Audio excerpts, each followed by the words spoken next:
In 1930, then-famous magician Roydon Joseph Gilbert Raison de la Genesta had a famous special trick that attracted audiences far and wide.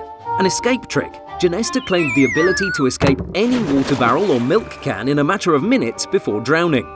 After a crowd appeared for his highly publicised show, Genesta crawled into his water barrel and proceeded with his main event. However, what the magician did not know was that the barrel was dented, and this limited the amount of space he needed in order to make his escape.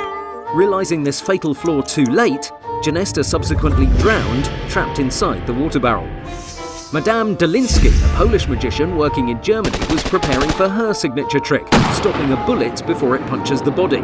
However, Dolinsky wished to provide an even greater spectacle, and so she hired a group of 6 men to function as a firing squad, stating she would stop 6 bullets at once instead of just 1. Before she went through with the trick, she informed the men to load their guns with blanks instead of real bullets, so as to help her produce the illusion. However, one gunman accidentally loaded his rifle with real ammunition. Dolinsky was subsequently shot in the abdomen and died a few days later. Dr. Vivian Hensley was a dentist from Australia, known for his eccentric behaviour and loving adoration for his children. He invented a trick that gave the illusion he would swallow a rusty razor, while in reality he dropped the razor down his sleeve. However, one day while performing the trick for his son, he accidentally dropped the razor down his throat and was immediately taken to the emergency room. To absorb the blood, his wife made him eat cotton balls all the way to the hospital.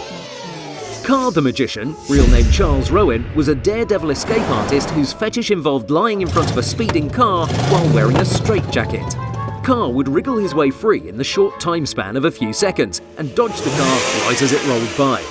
But at his final show in 1930, Carr was unable to free himself as a car sped at 45 miles per hour and ran over the man's legs, almost severing one of them. Carr would later die from his injuries, but he first exonerated the driver for his part in the show. The amazing Joe Burrows had successfully made himself a name doing local shows and experimenting with being buried alive, an homage to his childhood hero Harold Houdini. Amazing Joe's next trick would be to be buried inside a plastic see-through coffin under 7 feet of cement and dirt.